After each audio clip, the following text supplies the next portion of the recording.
So again, there's 3GPP release 15. So obviously we're seeing a lot of either introduction of some of these features or improvements at release 16, 17. Now we've entered the 5G advanced era. So at the first release, release 18, we're going to look at where we're at in terms of the side link, device to device, vehicle to everything, you know, some linked concepts, which we brought together into a set of features there.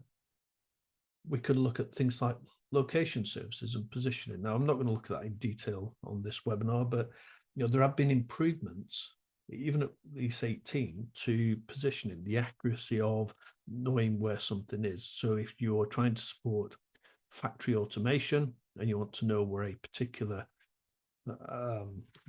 small vehicle is, which carries perhaps tools from one point to another, if you want to know where it is now, release 18, we can get some pretty accurate results, and there's quite a few mechanisms in place for positioning. There's lots of support, different support for machine type communication and the Internet of Things. Now, the Internet of Things is, or machine type communication is the 3GPP, so third generation partnership project version of, or the term for the Internet of Things. So machine type communication, it's not entirely the Internet of Things. The Internet of Things sort of implies that there is a network between the two endpoints, but machine type communication describes the type of communication that we're talking about. So there's quite a lot to look at there. So we'll grab that and we'll do a little bit of exploring as to what improvements have been made to machine type communication on the Internet of Things. We've also got time sensitive networking. So within factories, over the years, we've developed systems which have allowed us to coordinate and synchronize machines.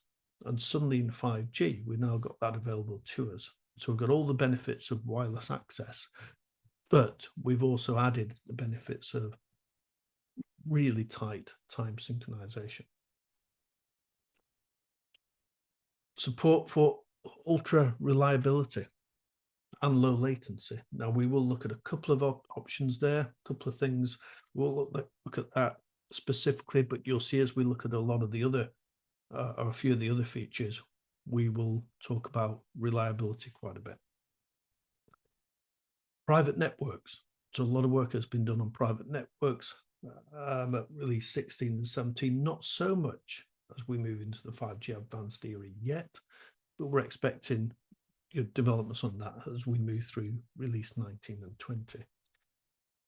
Taking the computation down towards the edge of the network, so closer to the user for purposes of lower latency or higher reliability, or perhaps just keeping software in the factory rather than having a connectivity through an operator's or network.